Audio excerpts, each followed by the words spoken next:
लीजिएगा आप लोग। कहते हैं गोस्वामी तुलसीदास जी ने कहा कंगन किंकिन नूपुर धुनसुन। आप लोग ध्यान दीजिएगा। कहा कि जब भगवान राम की आहट मिली तो माँ भगवती सीता ने क्या किया, सीता ने सोचा कि भाई इसमें तो सब हमारी सहेलियां हैं, इसमें पुरुष की आहट कहाँ से आ रही है। गोस्वामी तुलसीदास जी ने लिखा कि कंगन किंकिन, अर्थात पहले ये लता पत्र थे और अपने हाथों से मैया ने थोड़ा सा हटाया, तब क्या हुआ, तब लिखा कि कंगन किंकिनी, अर्थात पहले कंगन की आवाज आई भगवान के कानों तक। किसकी आवाज आई, कंगन ना? तो लिखा कंगन, उसके बाद किंकिनी नूपुर, अर्थात पहले माताएं पहनती थी क्या, माँ कर रहे हैं महाराज। अपने छोटे भाई अनुज से कहे आप पुस्तक उठा के पढ़ लीजिएगा। कहा लक्ष्मण आज पहली बार हमें ऐसा लगा कि स्वयं कामदेव आज प्रसन्न होकर के बड़े भाव से, आज मुझे लग रहा है कि स्वयं कामदेव पूरा श्रृंगार करके उपस्थित हो गए भाई। लक्ष्मण जी ने कहा कि अगर ऐसी बात है भैया तो क्या करना चाहिए। लक्ष्मण जी ने कहा, राम जी ने कहा कुछ नहीं करना चाहिए, जो हम लोग करने आए हैं वही करना चाहिए। चलो पुष्प तोड़ा जाए। फूल जाकर के तोड़ने लगे। बारे मेरे रामलला सरकार, जो फूलों को तोड़े तो पसीना आ गया महाराज। जो कोमल स्वभाव वाला है वो कुछ भी करता है, पसीना गिरने लगा। भगवती सीता ने देखा कि जो भगवती सीता ने राम को देखा तो कहा, अपने पूर्वजों को हाथ उठा के प्रणाम किया और कहा हे माँ, अपने ग्राम देवी को प्रणाम किया और कहा हे माँ, अगर आप हमें मानती हैं तो सिर्फ हमको पति रूप में यही राम जी चाहिए। जो सामने बालक खड़ा है राम के रूप में वही चाहिए। तो महाराज प्रणाम किया। उसके बाद देखा कि जिसको पसीना आ रहा है सिर्फ एक फूल तोड़ने में, वो क्या धनुष उठाएगा। चिंता हो गई। क्या हो गई, चिंता हो गई। जब चिंता हो गई महाराज, हमारे और आपको जब चिंता हो जाती है तो क्या होता है। मैंने कल सुनाया था कि जब भक्त नहीं होंगे तो भगवान कहाँ होगा, नहीं होंगे भगवान कहाँ होगा। तेरी मेरी समस्या का समाधान कहाँ होगा, मेरी समस्या का समाधान कहाँ होगा। माँ ने विचार किया। माँ ने क्या विचार किया कि मेरी समस्या का समाधान कौन कर सकता है। बताऊं, आपकी समस्या का समाधान कौन कर सकता है। मैं नहीं कहता। गोस्वामी तुलसीदास जी ने लिखा कि मैया ने सोचा कि ये जो बालक सामने है प्यारा सा, ये क्या धनुष उठाएगा महाराज। तब माँ ने सोचा कि अब तो हमको अपने ग्राम देवी के पास जाना चाहिए। किसके पास, मैं अपने से नहीं कह रहा हूं, लिखा है। ग्राम देवी के पास गई, गौरी माता के मंदिर में गई। जैसे आपके गांव की लड़कियों को चाहिए कि जरूर ग्राम देवी का पूजन करें, क्योंकि देवी का पूजन करोगी तो आपका कल्याण होगा। माँ गई, माँ अपने सहेलियों के साथ गई सीता जी, जाकर के एक मंत्र का जाप किया, जिसका आप लोग ध्यान पूर्वक सुनिएगा। आजकल कभी कभी बड़ी समस्या आ जाती है माता पिता को लड़की के विवाह के विषय में। मैं इस मंच के माध्यम से आपको बताऊं, माँ भगवती ने एक मंत्र का पाठ किया। अगर उस मंत्र का 41,000 जाप जो स्त्रियां, जो लड़कियां, जो भाव पूर्वक देवी मंदिर में करती हैं, उनको राम जी की तरह पति मिलता है। माँ ने क्या किया, ओम मंत्र सुन लीजिए ध्यान पूर्वक। ओम कात्यायनी महामाये महायोगिन्यधीश्वरी नंद गोपा सुतम देवी पतिम में कुरुते नमः। हे माँ, हमको जो हमारी इच्छा है उसके अनुसार पति दे दीजिए, यानी मैं जैसी हूं वैसे ही पति दे दीजिए। अच्छा, आज कोई लड़की सोच ले कि हमारा पति जो है डॉक्टर हो, अरे अपने अंगूठा छाप हो तो ये बात ठीक है नहीं ना। इसीलिए अपने अनुरूप मांगा, हे माँ मैं जैसी हूँ वैसा मिले। अच्छा मान लीजिए कोई लड़का हो काली चरण, लड़का कोई हो काली चरण, अब वो खोजने लगे महाराज, वो खोजने लगे ऐश्वर्या राय, तो कहाँ मिलेगा, मिलेगी? जो जैसा है वैसा खोजो। नहीं महाराज क्या होगा, ज्यादा सुंदर पत्नी के चक्कर में विनाश ही होता है। उठा के पुस्तक देख लेना, कहीं भी आप देखोगे जहां सुंदरता ज्यादा है वहीं दिक्कत ज्यादा है। रावण, महाभारत, द्रौपदी, कहीं भी आप देख लीजिए। तो इसलिए महाराज बहुत सुंदरता के पीछे मत भागिए, सुंदरता के पीछे मत भागिए, चरित्र के पीछे भागिए। अगर चरित्र अच्छा है तो निश्चित है दर्पण मिल जाएगा। भगवती गई, भगवती ने खूब पूजन किया और खूब वर मांगा। आइए माँ पूजन कर रही हैं, हम लोग एक भाव प्रदर्शित करते हैं, हम लोग भी थोड़ा मैया को मनाएं। एक हमारे यहाँ बड़े अच्छे गायक हैं लखवीर सिंह लखा, बड़ा सुंदर गाते हैं। अरे बड़ा प्यारा सजा है तेरा द्वार भवानी, प्यारा सजा है तेरा द्वार भवानी, प्यारा सजा है तेरा द्वार भवानी।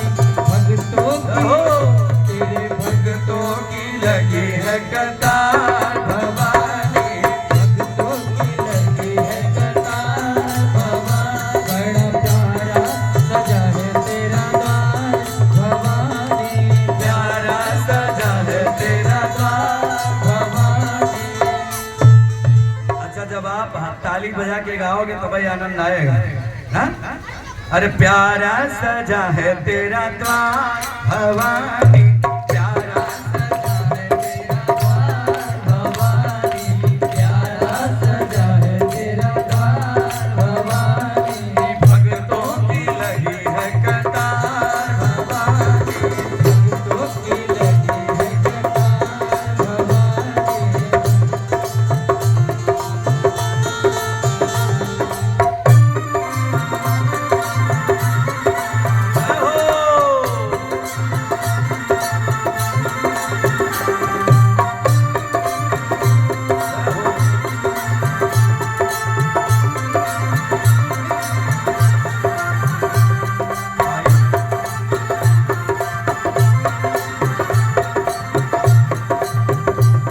आज आज महाराज शक्ति और शक्तिमान का मिलन हो रहा है, राम और सीता का मिलन हो रहा है।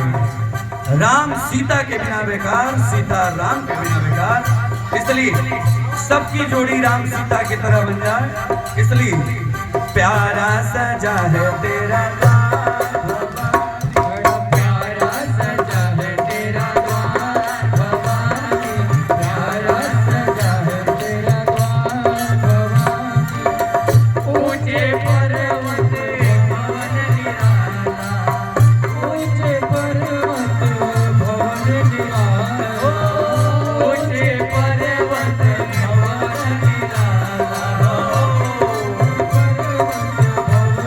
निराला, आके शिष नवावे संसार भवानी। बड़ा प्यारा सजा है भवानी। भगवान की जय। अम्मा ने जब पूजन किया तो भगवती दुर्गा प्रसन्न हो गई, आशीर्वाद दे दिया कि जाओ देवी तुमको वह सुंदर वर जो तूने प्राप्त किया वही मिलेगा। बताओ क्या करना है, बताओ क्या करना है। भगवती ने सीता जी ने कहा माँ ऐसा करिए कि उस धनुष को थोड़ा हल्का कर दीजिए। माँ ने कहा कि चलो मैंने वजन कम कर दिया। कितना कम कर दूं? 5 किलो का कर दूं? माँ भगवती ने कहा 5 किलो नहीं, जिसको फूल तोड़ने में पसीना आ रहा है वो बेचारा धनुष क्या उठाएगा। तो एक काम करिए, फूल जिन बड़े भाव से आशीर्वाद दिया। प्रेम सोलिए भक्त वत्सल भगवान की जय। मन जाहि राचो मिलहि सो बर सज सुंदर सावरो, करुणा निधान सुजान शील कने अजानत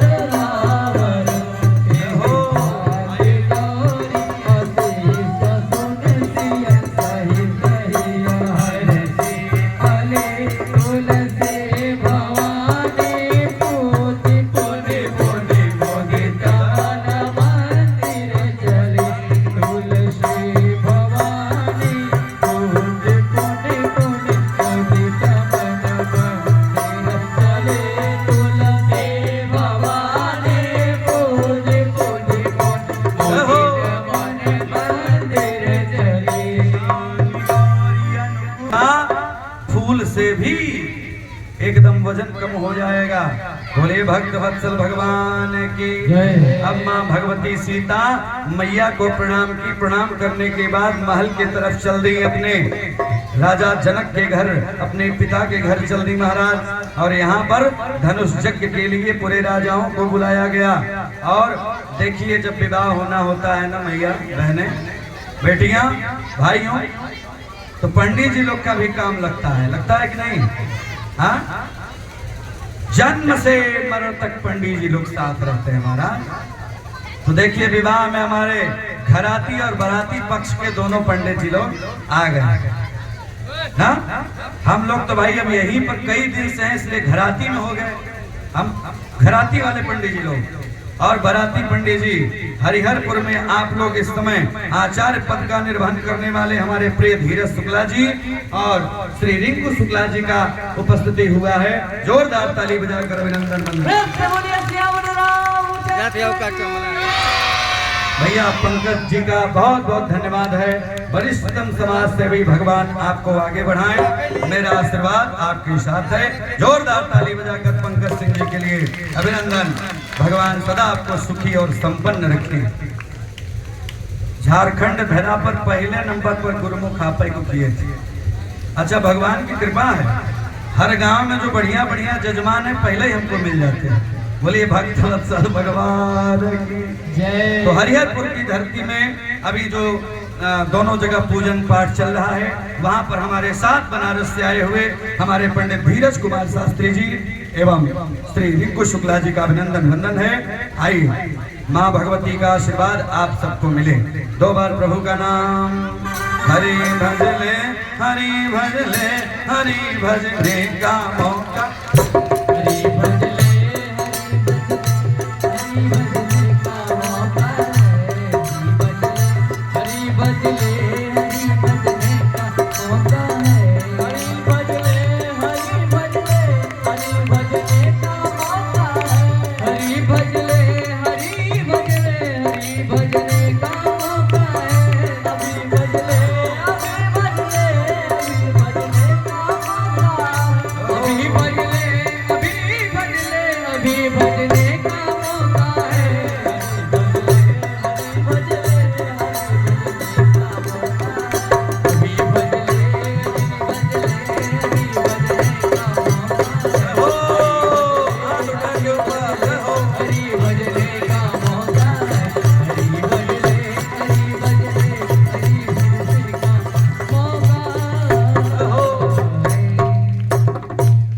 बढ़िया लोग कथा सुनने आते हैं तो बड़ा आनंद आता है।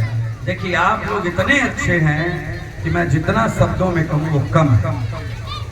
लेकिन एक लाइट वहां पर भैया अध्यक्ष जी आलोक भैया से आग्रह है कि कल वहां जरूर एक लाइट लग जाए, क्योंकि महाराज अभी आंखें तो अच्छी हैं, तेज हैं, लेकिन आप लोग ऐसा अंधेरे में बैठती हैं कि समझ में नहीं आता महाराज।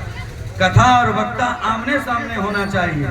हाँ, ऐसे तो आदमी घर से भी कथा सुनता है। लेकिन बहरहाल आप लोगों को धन्यवाद देता हूँ इस मंच के माध्यम से, सभी का अभिनंदन। अब यहाँ महाराज पूरा जनकपुर में महाराज बंदी जनों ने कहा, बंदी जन कहने ही जा रहे थे, तब तक राम जी और लक्ष्मण जी 2 राजकुमार उनके साथ गुरु विश्वामित्र जी उपस्थित हुए और जनक जी समस्त ब्राह्मणों के साथ, सदानंद इत्यादि ब्राह्मणों के साथ उनका स्वागत किए, सम्मान किए और उनको कहाँ बैठाया। मैं जिस बात को शुरू किया था कथा में उसी को जानिए।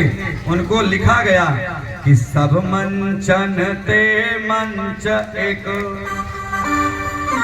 सब राजा बैठे थे, लेकिन नीचे बैठे थे महाराज, एक कुर्सी पर बैठे थे। लेकिन 2 राजकुमार जब पहुंचे महाराज तो लगा कि चंद्रमा और सूर्य एक साथ आ गए और उनके साथ विश्वामित्र जी आ गए। तो महाराज कोई श्रेष्ठ व्यक्ति आता है तो उसको आसन लगाना पड़ता है। यहाँ तो पहले ही से आसन लगा है ना। कैसा आसन? सब मंचन ते मंच एक। मैं नहीं कह रहा हूँ, वो स्वामी तुलसीदास जी ने लिखा है, अच्छे श्रोता आप लोग हैं। सब मंचन ते मंच एक, असुंदर विशाल विशाल। इतना सुंदर विशाल है, जितने भी राजा हैं सब नीचे, और उस पर सुंदर सुंदर 2 राजकुमार और गुरु विश्वामित्र जी जाकर के आसन पर बैठ गए। और किस आसन पर? जो सुंदर विशल विशाल, वहां बैठ गए। आसन पर जब ही बैठे, जनक जी ने आदेश किया बंदी जनों को।